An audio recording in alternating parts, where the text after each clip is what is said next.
Hi hello welcome to homely kitchen. இன்றைக்கி நம்ம மோர் குழம்பு, அதாவது பருப்பு வச்சு மோர் குழம்பு எப்படி வைக்கிறதுன்னு பார்க்க போகிறோம். அதை எப்படி செய்கிறதுன்னு, அதாவது பருப்பு மோர் குழம்புலேயே பருப்பும் அரிசியும் ஊற வச்சு ஒரு விதமான மோர் குழம்பு செய்வாங்க. இது பருப்பு வேக வச்சு செய்கிற மோர் குழம்பு. இதுவும் வித்தியாசமாக டேஸ்ட்டாக இருக்கும். அதில் வெண்டைக்காய் போட்டு நான் வைக்க போகிறேன். எப்படி செய்கிறதுன்னு பார்க்கலாம். நம்ம ஃபஸ்ட்டு ஒரு கடாயில் எண்ணெய் ஊற்றி வச்சுருக்கேன். 2 டீஸ்பூன் ஆயில் ஊற்றிருக்கேன். இதில் தேங்காய் பத்தையும் 2 தேங்காய் பத்தை, 2 பச்சை மிளகா போட்டிருக்கேன். கொஞ்சோண்டு சீரகமும் 2 சாம்பார் வெங்காயம், 2 சாம்பார் வெங்காயம் போட்டு அரைச்சி பேஸ்ட்டாக வச்சுருக்கேன். இங்கே பருப்பு வேக வச்ச பருப்பு ஒரு கப் எடுத்து வச்சுருக்கேன். இங்கே வெண்டைக்காய் இப்போ ஃப்ரை பண்ணுறதுக்கு இது பண்ணி வச்சுருக்கேன், அறுத்து வச்சுருக்கேன். இப்போ எப்படி செய்கிறதுன்னு பார்க்கலாம். இப்போது எண்ணெய் 2 ஸ்பூன் ஊற்றணும் இல்லையா, அது காஞ்சிடுச்சுன்னா அதில் சீரகம் சும்மா ஒரு அரை ஸ்பூன் போட்டால் போதும். ஏற்கனவே நம்ம தேங்காயில் வேறு கொஞ்சம் சீரகம் போட்டு அரைச்சிருக்கோம், அதனால் அரை ஸ்பூன் சீரகம் போட்டுக்கலாம். கொஞ்சம் கருவேப்பிலையும் இந்த வெண்டைக்காவும் போட்டு எண்ணெயில் லைட்டாக வதக்கிக்கலாம். அது பொரியட்டும். ஃபஸ்ட்டு சீரகம் பொரியுது பாருங்கள். இப்போ கருவேப்பிலை போட்டுடலாம். இந்த அரைஞ்சி வச்சுருக்க வெண்டைக்காயை போட்டு லைட்டாக மஞ்சள் தூளும், ஒரு 1/4 ஸ்பூன் அளவுக்கு மஞ்சள் தூள், கொஞ்சமாக சால்ட்டு. இந்த வெண்டைக்காய் கொஞ்சம் உரைக்கணும் இல்லையா, அதனால் இப்போதைக்கு கொஞ்சமாக போட்டுக்கலாம் சால்ட்டு.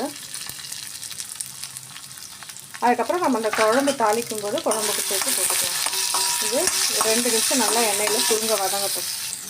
இப்போ நல்லா வதங்கிடுச்சு. இப்போ நம்ம அந்த அரைச்சி வச்ச மசாலாவையும் அந்த பருப்பையும் சேர்த்துடலாம்.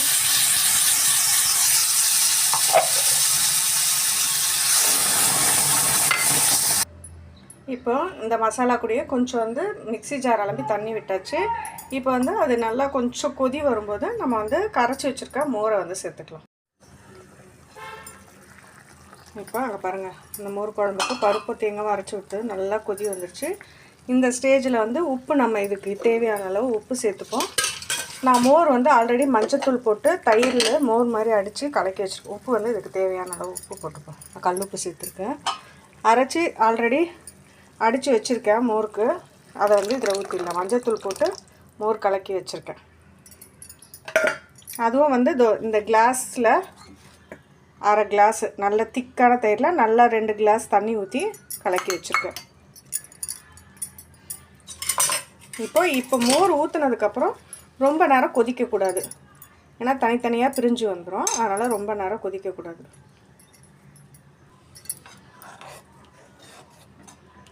இப்போ இது லேசாக நுர பொங்குறாப்பில் வரும். வந்தவுடனே நம்ம கொத்தமல்லி தூவி இறக்கிட வேண்டியது தான். நம்மளோட பருப்பு மோர் குழம்பு ரெடி. இங்கே பாருங்கள், நுர பொங்கி வருது பாருங்கள். இந்த ஸ்டேஜில் இதில் கொத்தமல்லி தூவி இறக்கிடலாம். அவ்வளோதான், நம்மளோட சூப்பரான பருப்பு மோர் குழம்பு ரெடி. இதை மாதிரி செஞ்சு பாருங்கள், நல்லாயிருக்கும். டேஸ்ட்டு வித்தியாசமாக இருக்கும்.